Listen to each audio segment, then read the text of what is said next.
This is not the only place. Look at ghettos in big cities and you'll find other gangs. White gangs, black gangs, Chinese gangs, among others. But those gangs come and go. Here, it is perpetual. Look, why don't you go in the hospital and sit down? Before, A1. Why can't I go home? Why can't you, with a bullet in your back? Yeah, why not? Well, it may kill you. So what? Officer McBride, what about this attitude of the gang members? What they tell me, we're Robin Hoods. That's not true. I like to forget the Robin and just call them hoods because that's what they are. They terrorize the community. They rob people in the community. Deputy Wes McBride helps run the sheriff's gang unit. Many times the victim of the gang killing isn't a gang member. He may be an innocent bystander that's hit by a round fired at a gang member or mistaken for a gang member. There's nothing romantic about the gang member.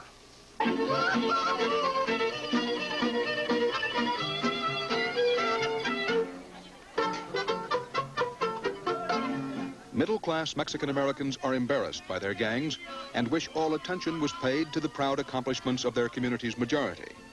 But the fact is that at least 1 out of every 10 local youths and many adults belong to gangs, despite the efforts by community groups and social service agencies to stop gang warfare. And what are the conditions that breed Chicano violence? The percentage of Mexican-Americans having less than 5 years schooling is 4 times the national average. Last year, 1 in 5 families of Spanish origin had incomes below the poverty level, while the rest of the population had less than 1 in 10.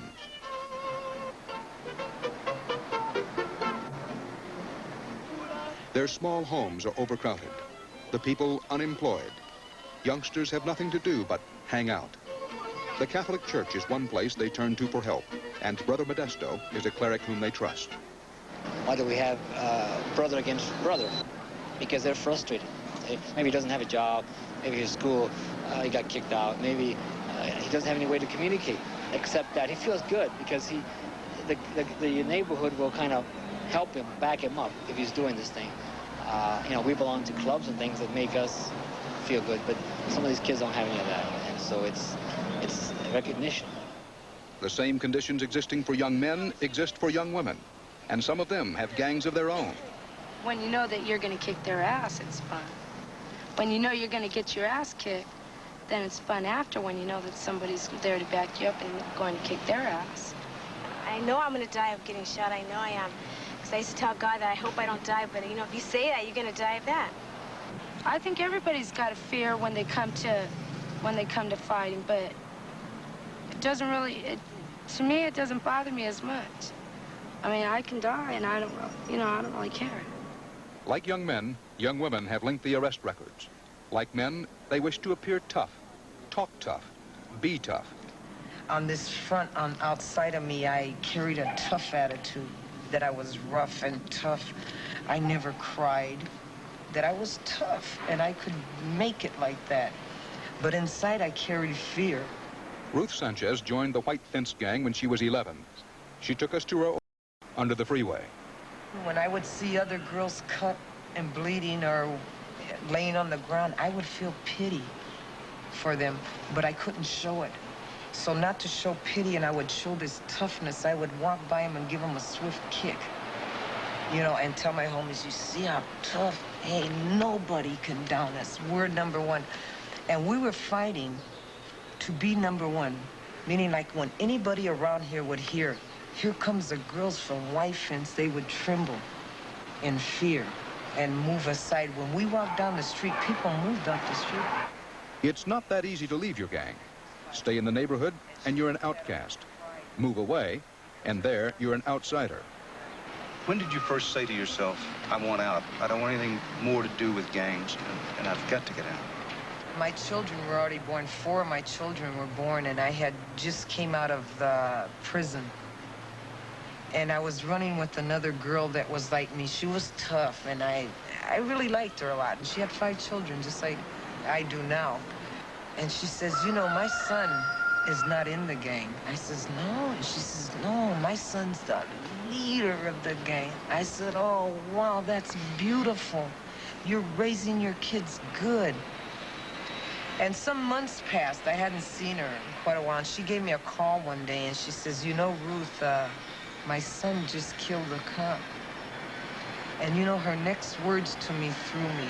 Her words were, you know, I'm gonna get him the best lawyers, the best.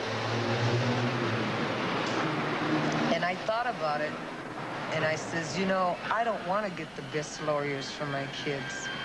I don't want to sit in courtrooms. I've been in them, God, from the time I can remember. I don't want my kids raised like that. So I changed a lot my attitude towards how Ruth was going to raise her children.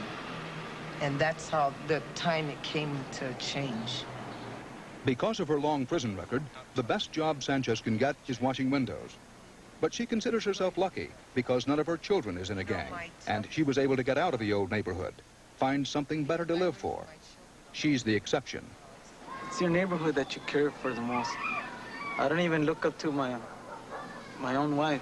I mean, we don't communicate as much as I communicate with my friends, because I want my friends, and my friends is what I want, and that's what I want, and that's what I'm gonna get, and that's who I'm gonna be with all the time. And as long as I can have one hand, but I got the other hand, I'll always use this other hand. At least I got my fingers to pull the next trigger. After we had packed up our camera gear and were leaving, we saw this scene and stopped to film it. We saw Happy taking target practice, not with the gun he had displayed earlier, but with a pellet gun. Suddenly, we heard the shots of a real gun. Happy. Oh, shit. I shot myself, Holmes. Shot myself. Get out of here, Holmes. I shot myself. What, eh? Run inside. Come on, take me to the hospital. Call up an ambulance. Hey, here, throw bullets in it. Happy's gun was in his belt when he accidentally pulled the trigger. The bullet went in his stomach, out his back. Minutes afterward, we raced him to a hospital where he recovered. Happy now has 2 more holes to show off.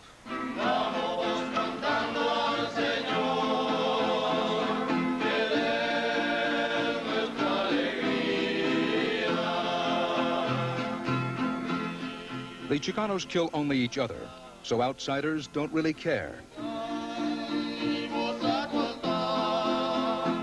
And what worries these people is that gangs are not decreasing, but spreading, erupting outside Los Angeles and other sections of California, in New Mexico, Texas, elsewhere. Our barrio is like our country, our own little country. We fight for our dirt. Nothing has changed, and the old have little to pass on to their children but tradition. When I grow up, I'm gonna be like them. Be like them because every time they jump our fence, so we jump them. You don't have to be initiated or nothing. They're raised, they're a product of Gary. It's part of living. Right on. Be like them. I'd like to show you